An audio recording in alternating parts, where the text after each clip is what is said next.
Auto taxi വാടക വർധനവ് അനിവാര്യമെന്ന് HMTA. Petroleum ഉൽപ്പന്നങ്ങളുടെ വില വർധനവ് ഏറ്റവും പ്രകടമായി ബാധിച്ചിരിക്കുന്നത് മോട്ടോർ തൊഴിലാളി വിഭാഗത്തെയാണ്. സമാന ആശയമുള്ള മോട്ടോർ തൊഴിലാളി സംഘടനകളുമായി ചേർന്ന് ആവശ്യമായ സമര പരിപാടികൾക്ക് രൂപം നൽകി മുമ്പോട്ടു പോകുമെന്ന് HMTA ഭാരവാഹികൾ വാർത്താ സമ്മേളനത്തിൽ അറിയിച്ചു.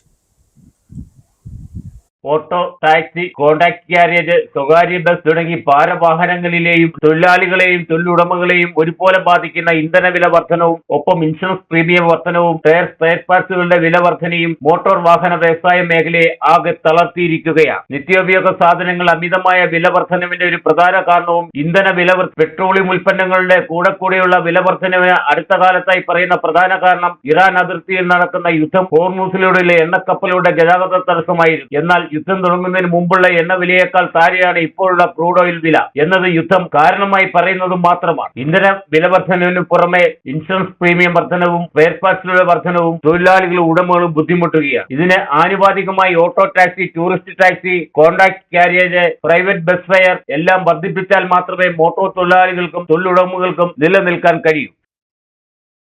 പെട്രോളിയം വില വർധനവും ഇൻഷുറൻസ് പ്രീമിയത്തിന്റെ വർധനവും സ്പെയർ പാർട്സ്, അതുപോലെ ടയറുകൾ, വാഹനവുമായി ബന്ധപ്പെട്ട എല്ലാ ഉൽപ്പന്നങ്ങളുടെയും വില വർധനവ് ക്രമാതീതമായി വർദ്ധിച്ചിരിക്കുകയാണ്. ഇങ്ങനെ ഒരു വില വർധനവ് ഉണ്ടായിട്ടും ഇന്ധനത്തിന്റെ വില വർദ്ധിച്ചിട്ടും കഴിഞ്ഞ 4-5 വർഷക്കാലമായി ഓട്ടോ, ടാക്സി നിരക്കുകൾ, ഗുഡ്സ് വാഹനങ്ങളുടെ കൂലി നിരക്കുകളൊന്നും വർദ്ധിപ്പിക്കാനൊരു സാഹചര്യം ഉണ്ടായിട്ടില്ല. ഇത് ഗവൺമെന്റിന്റെയും സമൂഹത്തിന്റെയും ശ്രദ്ധയിൽപ്പെടുത്തുക എന്നുള്ളതാണ് ഞങ്ങളുടെ ഉദ്ദേശം. ഇത്രയും വിലവർദ്ധനവ് ഇന്ധനത്തിനുണ്ടായ സാഹചര്യത്തിൽ, അതുപോലെ സൂചിപ്പിച്ചതുപോലെ ഇൻഷുറൻസ് പ്രീമിയം, ടാക്സ് ഉൾപ്പെടെയുള്ള വർധനവ് നേരിട്ടുകൊണ്ട് തൊഴിലാളികൾക്കും ഉടമകൾക്കും ഈ മേഖലയിൽ മുന്നോട്ട് പോകാൻ വലിയ പ്രതിസന്ധിയാണ് നേരിടുന്നത്. തീർച്ചയായും അതിനൊരു പരിഹാരമുണ്ടാവണം, കൂലി വർധനവുണ്ടാവണം എന്നുള്ളതാണ് ഞങ്ങളുടെ ആവശ്യം.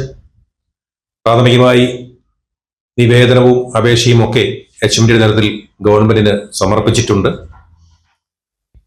കാലതാമസമില്ലാതെ തന്നെ അതിന് പരിഹാരമുണ്ടാകും എന്ന് ഞങ്ങൾ പ്രതീക്ഷിക്കുന്നു. ഇല്ല എങ്കിൽ അടുത്ത ഘട്ടത്തിലേക്ക് കുറച്ചുകൂടി സമ്മർദ്ദം ചെലുത്താം എന്ന ഘട്ടത്തിലേക്ക് പോവുക എന്നുള്ളതാണ് ഞങ്ങൾ ആലോചിക്കുന്നത്.